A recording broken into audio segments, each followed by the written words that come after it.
નમસ્કાર દોસ્તો, સુપરફાસ્ટ તાજા સમાચારમાં તમારું સ્વાગત છે। દેશ, દુનિયા અને ગુજરાતના તાજા, મોટા અને સૌથી મહત્વપૂર્ણ સમાચાર જાણીએ તે પહેલા તમે ચેનલમાં નવા હોય તો ચેનલને જરૂરથી સબસ્ક્રાઇબ કરીને વિડીયોને લાઇક કરી દેજો।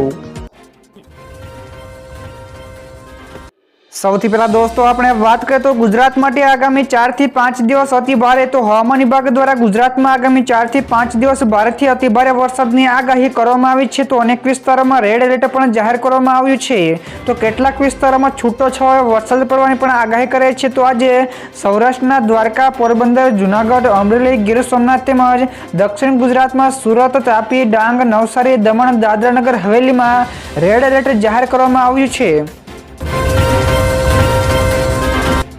બીજા સૌથી મોટા સમાચાર સામે આવ્યા છે। ગઈકાલે આબ ફાટ્યું તો 3 જ કલાકમાં 12 ઇંચ કરતાં વધારે વરસાદ ખાબકતા જળબંબાકારની સ્થિતિ જોવા મળી। તો રાજકોટ જિલ્લાના ઉપલેટા તાલુકાના લાઠ ગામની અંદર આબ ફાટ્યું જેવી સ્થિતિનું નિર્માણ થયું હતું। ત્યારે માત્ર 3 જ કલાકની અંદર 12 ઇંચ કરતાં વધારે વરસાદ ખાબકતા સર્વત્ર જળબંબાકારની સ્થિતિ જોવા મળી હતી। ત્યારે ગામની બજારોમાં કેળ સમાન નદીઓ પણ વહેતી થઈ હતી અને લોકોના ઘરોમાં પણ પાણી ઘૂસી ગયા હતા, જેના કારણે લોકોની ઘરવખરી, અનાજો અને પશુપાલકોનો ચારો પણ પલળી ગયો હતો અને આસપાસના ગામ સાથેના સંપર્ક પણ તૂટી ગયો હતો।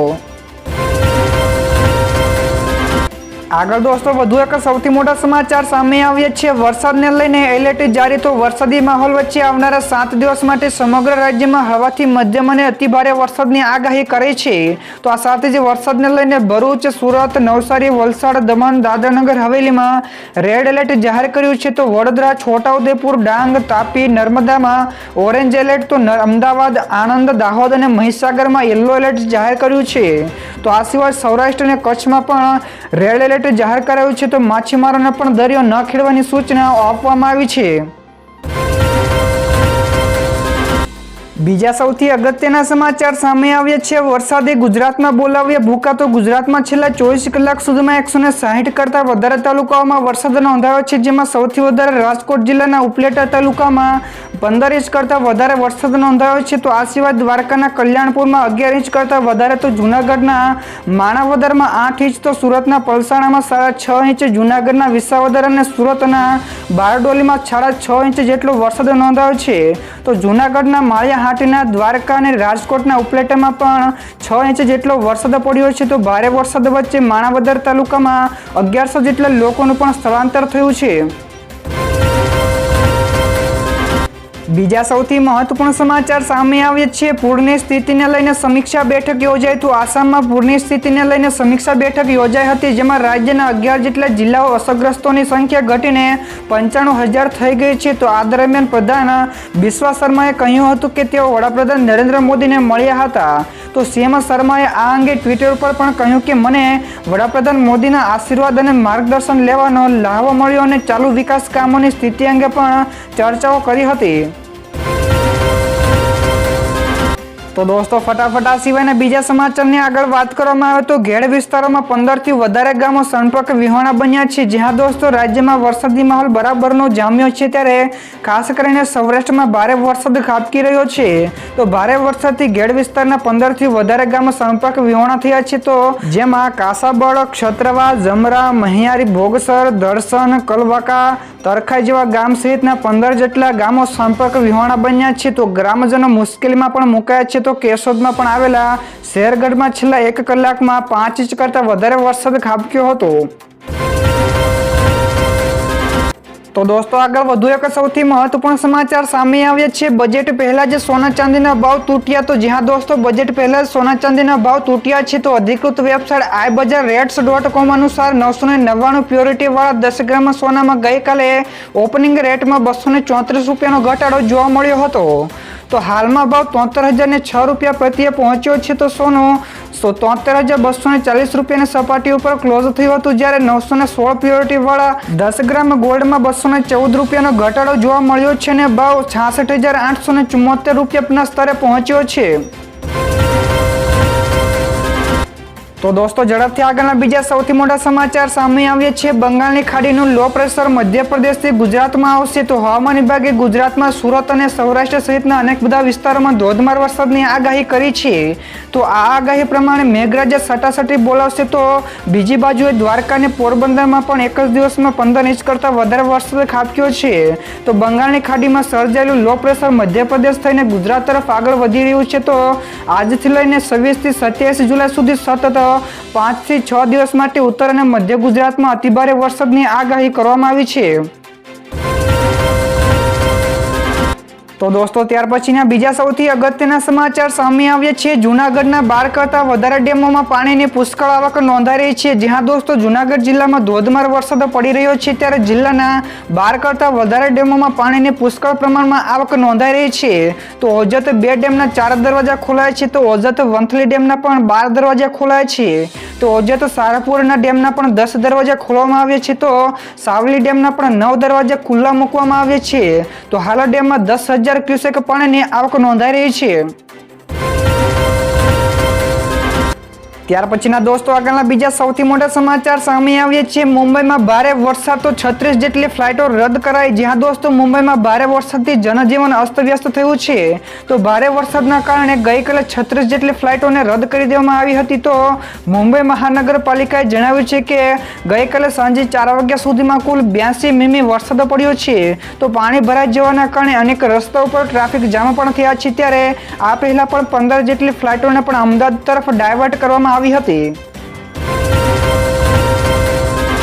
ત્યાર પછીના દોસ્તો બીજા સૌથી અગત્યના સમાચાર, ભાજપના મેનિફેસ્ટોની 19 જેટલી ગેરંટીઓ પૂરી કરી શકે છે મોદી સરકાર। તો સામાન્ય બજેટ એટલે કે સરકારી વચનો પૂરા કરવાનું સૌથી મોટું માધ્યમ જ હોય છે।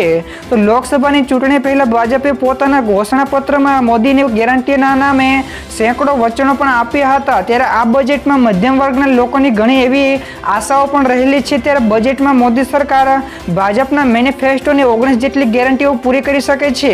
તો તેવી શક્યતાઓ પણ દેખાઈ રહી છે। તો મધ્યમ વર્ગને પણ મોટો લાભ થઈ શકે છે। તો દોસ્તો ત્યારબાદના બીજા સૌથી મોટા સમાચાર સામે આવ્યા છે। મુખ્યમંત્રી ભૂપેન્દ્ર પટેલનો મહત્વપૂર્ણ નિર્ણય। તો ગુજરાતમાં લોકોના લીઝ ઓફ લિવિંગમાં વધારો કરવા માટે મુખ્યમંત્રી ભૂપેન્દ્ર પટેલે સારા રસ્તાઓની સુવિધા આપવા માટે કુલ 100 કરોડ રૂપિયાની ફાળવણી કરવામાં નિર્ણય કર્યો છે। તો શહેરમાં રસ્તાઓને ચોમાસા દરમિયાન થતું નુકસાન નિવારવા રસ્તાઓના રીસર, ફેન્સિંગ તથા રિપેરિંગ માટે કુલ રકમ સ્વર્ણિમ જયંતિ મુખ્યમંત્રી શહેરી વિકાસ યોજનામાંથી ફાળવવામાં આવશે।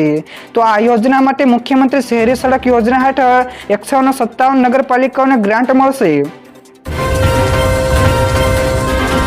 તો દોસ્તો ત્યાર પછીના બીજા સૌથી મહત્વપૂર્ણ સમાચાર મળ્યા છે। આજથી વરસાદનો ત્રીજો રાઉન્ડ થશે શરૂ। તો રાજ્યમાં હવામાન વિભાગે કરેલી આગાહી પ્રમાણે મેઘરાજા ઘણા બધા જિલ્લાઓમાં ભારે સટાસટી બોલાવી રહ્યા છે।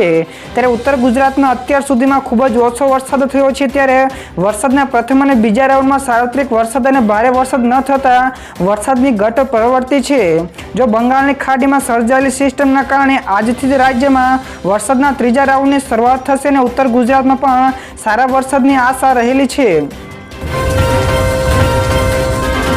ત્યાર પછી દોસ્તો બીજા સૌથી મહત્વપૂર્ણ સમાચાર સામે આવ્યા છે। લોકમેળામાં આ વખતે ડ્રોનથી રખાશે નજર। જ્યાં દોસ્તો રાજકોટના લોકમેળામાં આ વખતે લોકોના દશેરા ઉપર ડ્રોનથી નજર રાખવામાં આવશે। તો અગ્નિકાંડ બાદ તંત્ર જાગ્યું છે। તો જ્યાં ભીડ વધારે હશે તે જગ્યા ઉપરથી ભીડ ઓછી કરવામાં આવશે અને તે ડ્રોનના વિડીયો આધારે નક્કી કરવામાં આવશે।